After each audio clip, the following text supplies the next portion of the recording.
Match au sommet pour la qualif en Ligue des Champions, Monaco-OM, un choc dans cette fin de saison où il faudra être à la hauteur. Dans cette vidéo, toutes les infos importantes sur l'actualité de l'OM sur cette semaine, l'analyse de l'adversaire, les clés du match, la compo que j'aimerais voir. Vous en avez l'habitude dans tous les avant-matchs cette saison, il y a une vidéo qui sort la plus complète possible.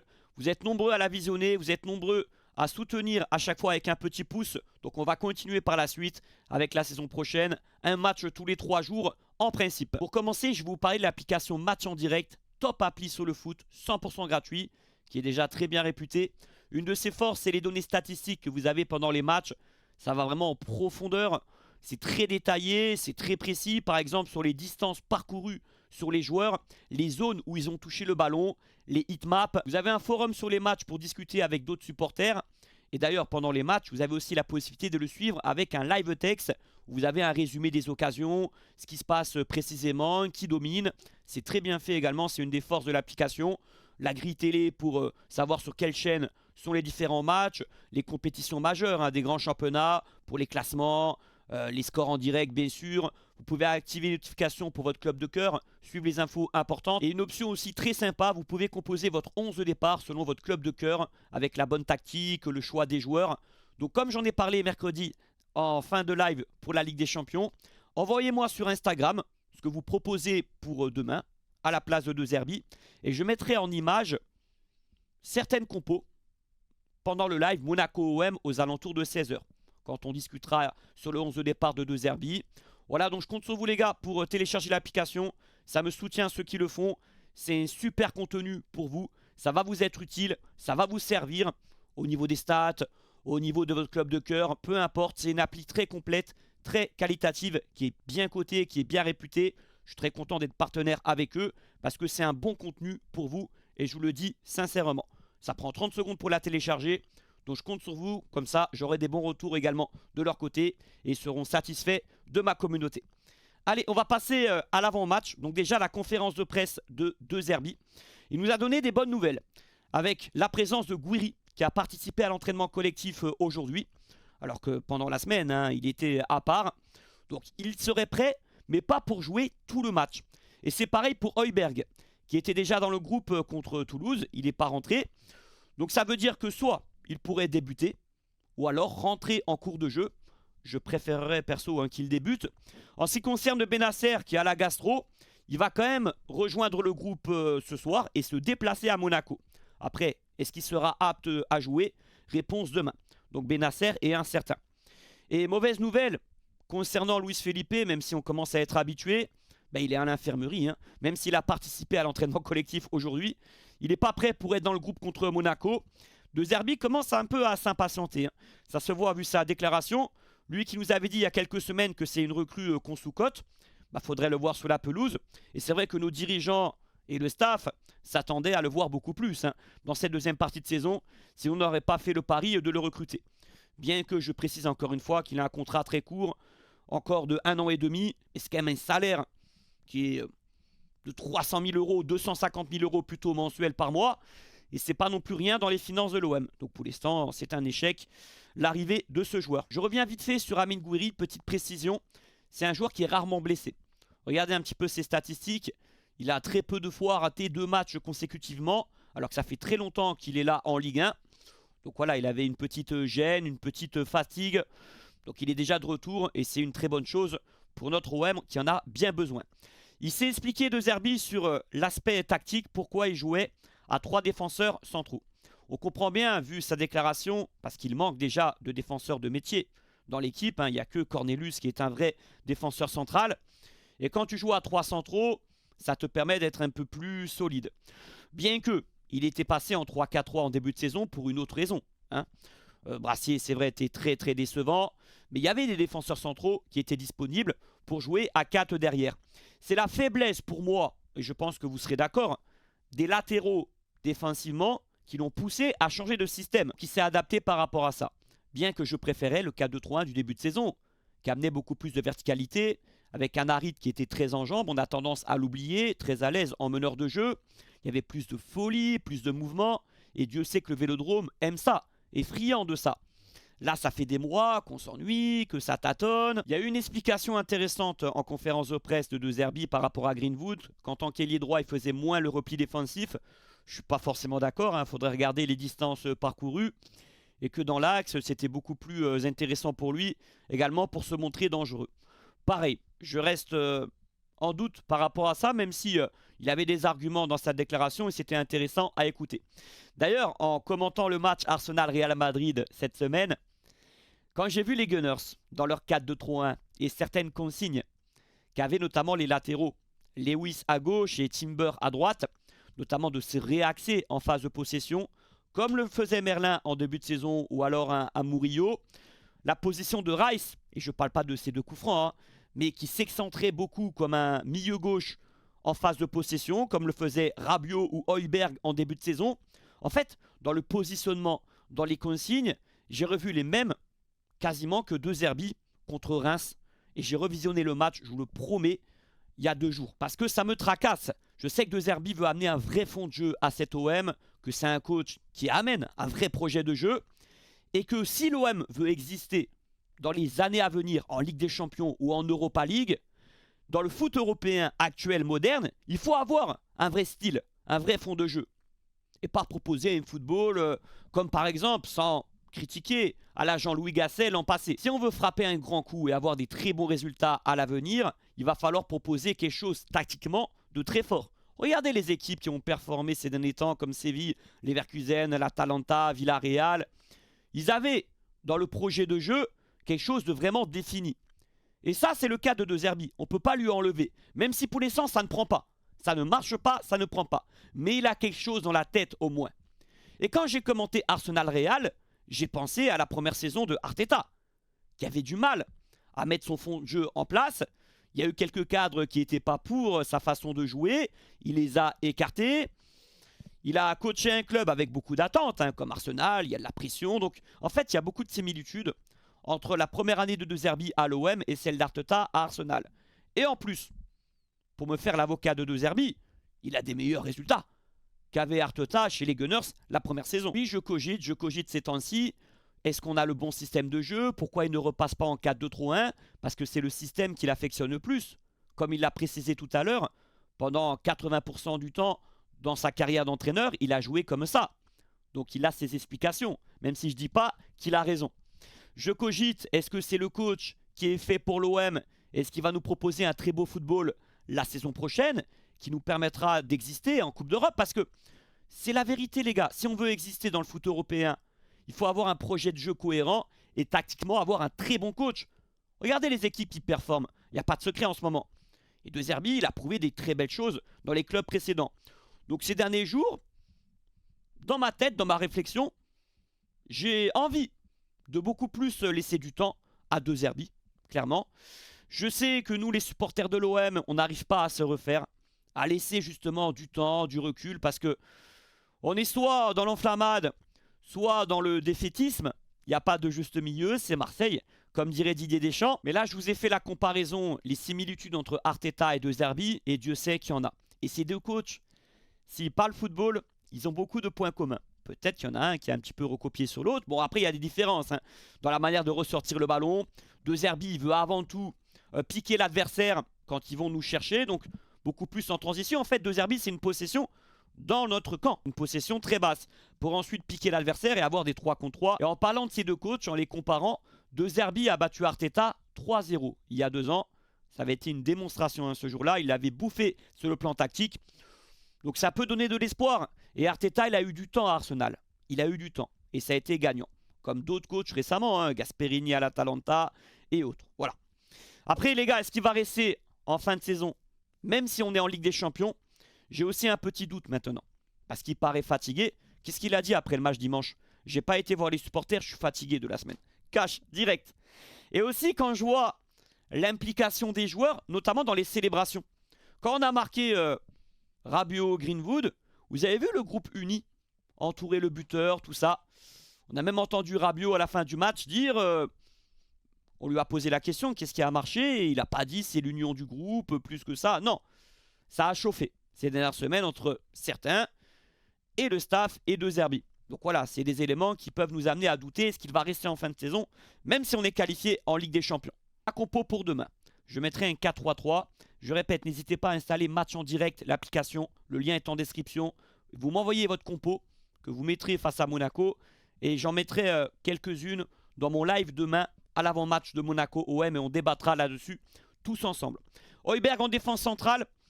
C'est un joueur qui va un peu plus vite que Cornelius et que Kondogbia. Ces deux joueurs d'ailleurs sont en souffrance ces temps-ci.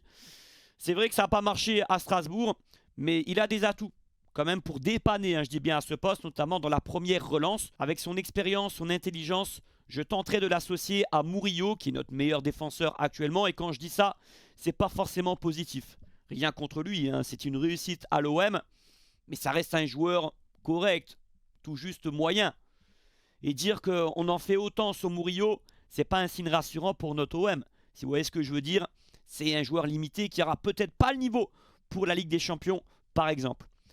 Cornelius, même en joker, je ne le garde pas cet été. Ça n'a pas le niveau même du championnat de France.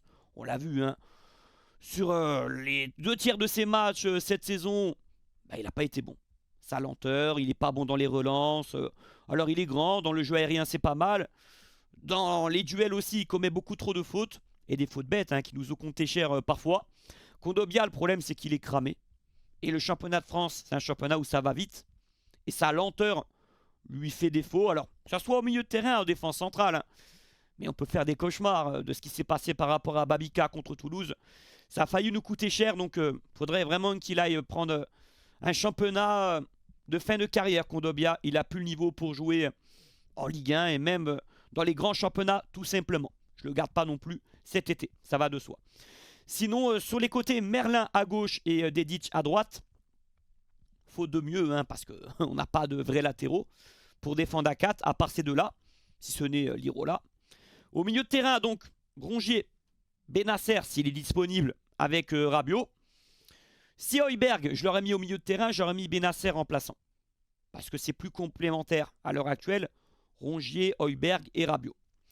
Et puis devant, je mets Ro côté gauche pour lui mettre encore plus de confiance. Il a fait une bonne entrée contre Toulouse. Et je pense que ça lui ferait du bien d'enchaîner. Il est capable sur un dribble de faire des différences. Après, c'est vrai que c'est un joueur dans le repli défensif qui ne va pas faire énormément d'efforts. Un petit peu comme Greenwood sur le côté droit. Mais je trouve qu'en jouant en 4-3-3, justement, si tu as des ailiers qui défendent un peu moins, qui reviennent moins, c'est moins problématique. Parce que tu as 3 hommes au milieu de travailleurs, comme Rongier, Benasser et Rabiot, pour compenser. Voilà pourquoi je n'ai pas totalement saisi l'explication de De Zerbi tout à l'heure. Et en pointe, Amine Gouiri, s'il est prêt pour être titulaire, je pense que ça va être le cas. D'ailleurs, il a marqué avec Rennes à Monaco il y a quelques semaines seulement. Et puis en plus, ce système-là, ça permet de mettre Greenwood sur le côté droit. Voilà. Et d'être beaucoup plus solide. J'ai pas mis Enrique titulaire sur le côté gauche. J'ai hésité. C'est vrai qu'il pourrait apporter par son coffre, avec aussi la joie de retrouver une position d'ailier. Mais la raison, elle est simple. Il y a des intérêts très concrets sur lui. Il partira du club à 90% cet été. Il en est conscient. On va faire une plus-value sur lui. Donc il sera un peu moins concerné que les autres sur cette fin de saison. C'est ça qui me fait un petit peu peur, tout simplement. Et en plus, on sera en supériorité numérique au milieu de terrain parce que l'ASM, il joue en 4-4-2.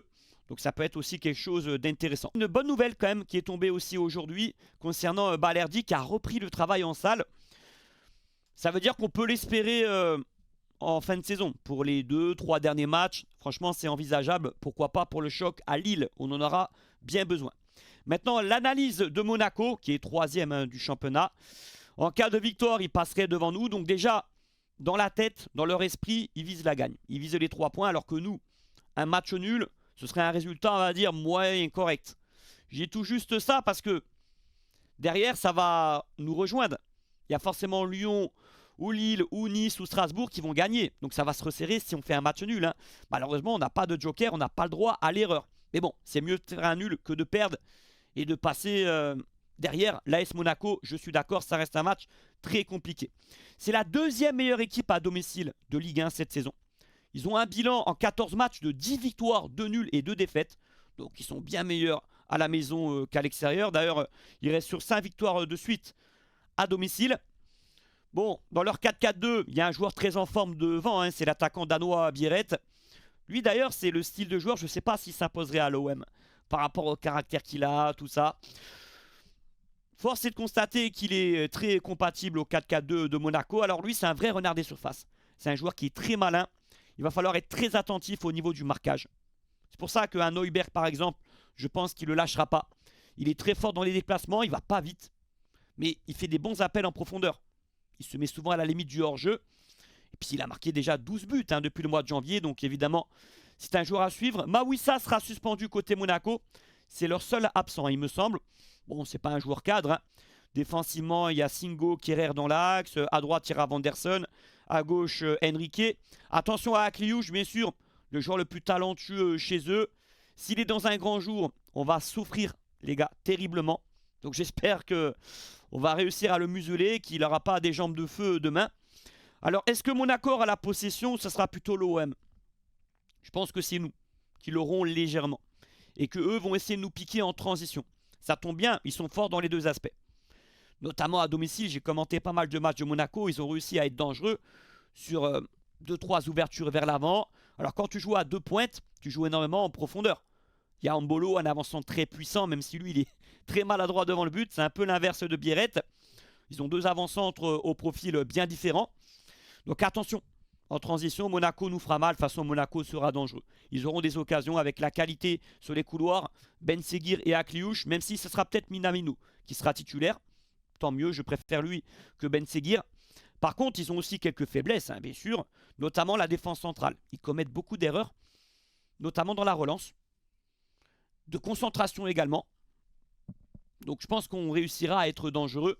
Ça va être un match ouvert, je sens bien d'ailleurs les 2 équipes qui marquent, on en parlera à la fin du pronostic. Ils ont un milieu de terrain complémentaire. Zakaria, un joueur complet, puissant, un vrai 6, qui est aussi capable d'amener des percées balles au pied. Et Lamine Camara, très jeune joueur, on aurait dû le recruter lui d'ailleurs cet été. Qui a fait un très très bon début de saison. L'historique des derniers Monaco OM est assez équilibré, comme vous pouvez le voir. En général là-bas, soit on prend une volée, soit on arrive à s'imposer. Il y a peu de matchs nuls chez eux. Et là, je vous mets à l'image les calendriers pour la fin de saison avec tous nos concurrents.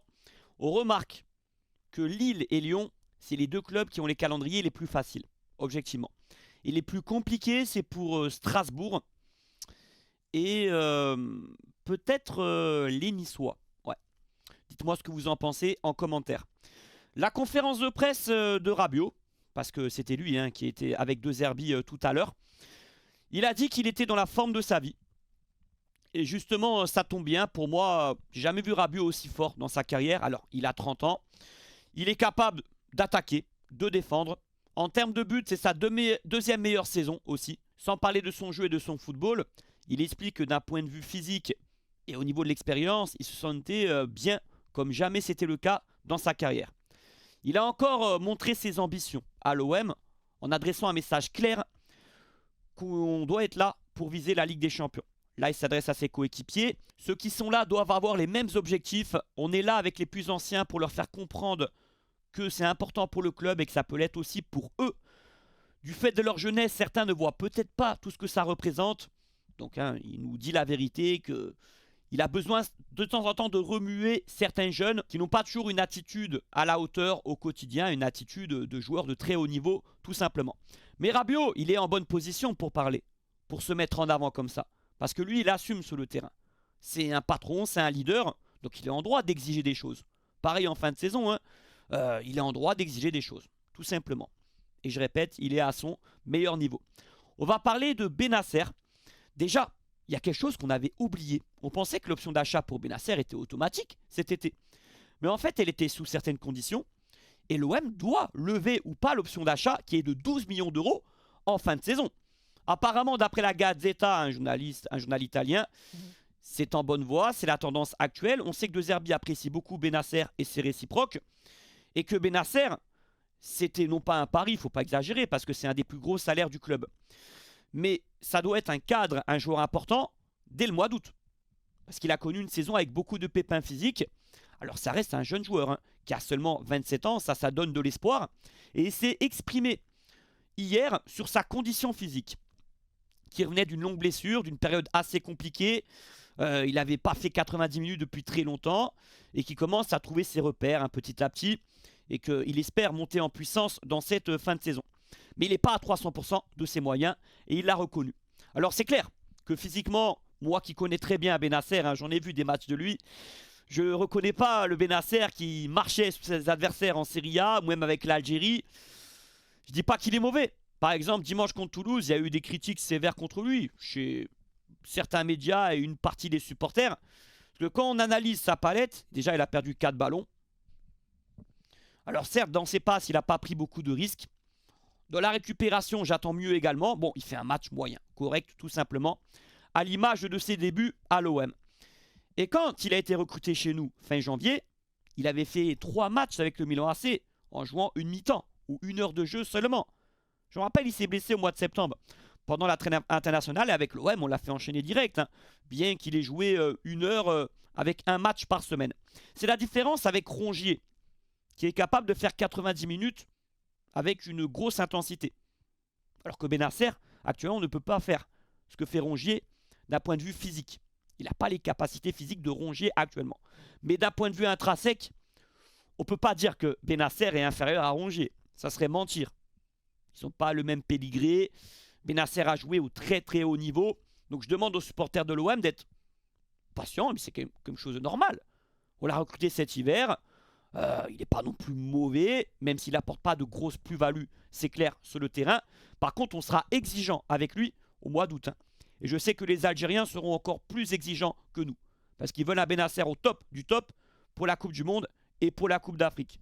J'en discute beaucoup en privé avec certains. Hein. Et niveau exigence, les Marseillais, on est pire de ce côté-là. Niveau patience, on n'a aucune patience en fait. C'est ça où on est grave. Avec les jeunes joueurs, tout ça. Le défaut ou même le charme du supporter de l'OM, c'est qu'il a une patience nulle en fait. Après, je comprends certains arguments. On a une fin de saison très importante avec une qualif en Ligue des Champions qu'on doit obtenir. Les enjeux sont énormes et donc on joue gros. Donc le temps, voilà. Mais j'ai hâte de voir Bennacer avec une vraie préparation physique cet été. C'est là où on l'attend vraiment. Parce que c'est pour ça qu'on sait et on pense qu'il sera bien plus fort l'année prochaine. Il aura une prépa physique complète cet été. Et ça, pour un joueur, ça change beaucoup de choses. Parce que le talent, il l'a. Il a prouvé, il est encore jeune, il a 27 ans. S'il est épargné par les blessures, ça sera un vrai atout pour l'OM, notamment en Coupe d'Europe. Et dans les gros matchs, même si là, il a raté le PSG et Monaco, il est incertain. Bon, c'est pas de chance, il a la gastro, mais bon. Je vais faire une parenthèse sur Meïté, qui a été prêté au mois de janvier par l'OM avec option d'achat.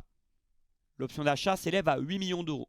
Autant dire que Montpellier ne va pas la lever, parce que c'est trop cher pour eux, hein, ils vont descendre en Ligue 2, et qui retournera à l'OM cet été. Bon, si le De Zerbi reste, évidemment qu'on va soit le vendre ou le reprêter.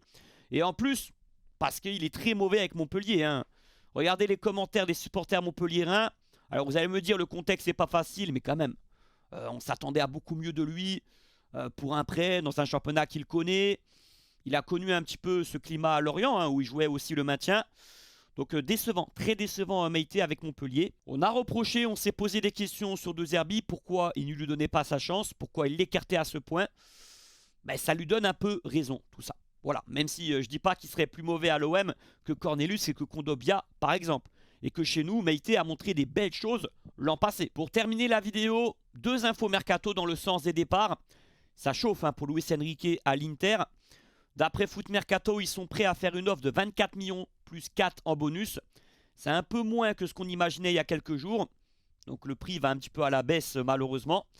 Il y a le Bayern hein, qui garde un œil dessus aussi. Bon, ça reste raisonnable, hein, objectivement, les gars. C'est vrai que j'en espère 30, voire 35, voire 40. Mais 24 millions plus bonus, c'est déjà pas mal pour Luis Enrique. J'ai hâte, s'il part, de voir la suite. S'il va réussir dans un gros club européen, s'il va progresser sur le plan tactique, s'il va montrer toutes ses qualités techniques, parce qu'il a un potentiel qu'il n'arrive pas totalement à exploiter, à suivre. Ou au contraire, est-ce qu'il va un petit peu... nous faire une Bounassar au Bayern. Est-ce qu'il a atteint son plafond de verre en fait? C'est ce qu'on pense beaucoup, hein, qu'il a atteint ses limites, qu'il a un peu surperformé pendant quelques mois. Je cogite un peu aussi sur ce joueur, mais 24 millions d'euros à la place des dirigeants, je vendrai. Unai aussi, qui est prêté par l'OM en Grèce. Il va revenir cet été parce que son club grec n'a pas l'argent, n'a pas les finances pour lever l'option d'achat qui est de 12 millions d'euros. réclamé par l'OM. Il fait une bonne saison hein, d'ailleurs. Hein. Il a joué 33 matchs, même si c'est le championnat grec. Il a marqué 3 buts, 7 passes décisives. Il a 24 ans. Et il y a beaucoup de clubs saoudiens qui le surveillent. Donc ça serait une bonne chose pour nous. Après, le joueur n'a jamais été chaud pour rejoindre ce championnat-là. Souvenez-vous, quand il était à l'OM, à plusieurs mercatos, il avait déjà des intérêts de clubs saoudiens. Mais lui préférait, dans l'optique pour sa carrière, dans un intérêt sportif, continuer dans un bon championnat. Donc on verra ce qui va se passer cet été, parce que là, Unai, il est plus tout jeune, hein, c'est plus un jeune espoir. L'OM ne comptera pas dessus. Donc il y a moyen qu'il accepte quand même d'aller là-bas. Et nous, on espère le vendre entre 10 et 12, hein, je dirais. Ça serait bien. Voilà. Je vais m'arrêter là, les amis. Merci pour votre écoute. N'hésitez pas à liker en bas de la vidéo, c'est très important. Je serai là aux commentaires demain, dès 16 h. Je compte sur votre présence, c'est gros match. Donc je veux que tout le peuple marseillais, vous mettiez le feu dans les commentaires. Vraiment, on joue notre fin de saison. Bon, en même temps, il reste 6 matchs. Mais là, c'est une confrontation directe. Vous verrez que les Lyon, les Lille, Nice, Strasbourg, maintenant, ils vont perdre très très peu de points. Parce que quand tu es dans une fin de saison, il y a des équipes qui jouent rien et des équipes qui auront de l'enjeu. Encore plus pour le haut du tableau. La logique est souvent respectée. Donc, défaite interdite, hein, vraiment, demain. Ceux qui veulent parier sur le match, c'est par mon partenaire Unibet. Le lien pour s'inscrire est en description. Grâce à mon code promo RAFOOT, votre premier pari, il est remboursé s'il est perdant en free bet jusqu'à 100 € de mise. Exemple, vous misez l'OM gagnant, ou comme je vous montre hein, sur l'écran, il y a plein de formules intéressantes sur le match. L'OM gagnant avec Gouiri buteur, vous misez 50 €. Si le pari est perdant, on vous rembourse les 50 € en free bet directement sur votre compte sous 24 heures. Voilà. C'est jusqu'à 100 € de mise hein, aussi. Hein. Ne pariez pas plus de 100 € et soyez raisonnable dans vos mises. Ne faites pas n'importe quoi. Je m'adresse aux majeurs uniquement. Interdit de miser si vous êtes mineur sur les jeux d'argent. Rendez-vous demain. Forza l'OM. J'ai un peu la pression, j'ai un peu le stress, mais on aime vivre ce genre de moment. Je ne sais pas ce que ça va donner les gars. Si l'OM va s'imposer, si l'OM va perdre, c'est qui tout double. Et je pense que dans la tête des supporters, on ne sait pas de quel côté va basculer le match. C'est très dur à dire. On affronte une belle équipe qui est en forme, mis à part la défaite à Brest. Et d'ailleurs, si je devais vous conseiller pour un petit pronostic, je vous conseillerais les deux équipes qui marquent. D'ailleurs, c'est plutôt bien coté, hein, j'ai vu. Voilà, c'est un petit conseil, comme ça. Allez, à demain, Forza l'OM. Et n'oubliez pas sur Instagram de m'envoyer votre compo, comme j'en ai parlé mercredi à la fin du live de Ligue des Champions. J'en mettrai quelques-unes dans l'avant-match de Monaco-OM. Votre compo via l'application Match en direct. Le lien est en description pour la télécharger. C'est gratuit. C'est la top application foot. Vraiment, testez-la. Allez la découvrir. J'ai que des super retours. Moi, je l'ai depuis 2014. J'étais en BTS pour suivre un peu les matchs, les scores, tout ça. Vous avez aussi l'onglet Live Text hein, qui est très bien fait, qui est très bien foutu, je répète. Bref, j'en ai parlé en début de vidéo pour ceux que ça intéresse de manière plus complète. Soyez là demain, les gars, pour qu'on vive ensemble et qu'on s'impose chez nous à Louis II, parce que là-bas, on est chez nous encore plus qu'ailleurs. Forza l'OM.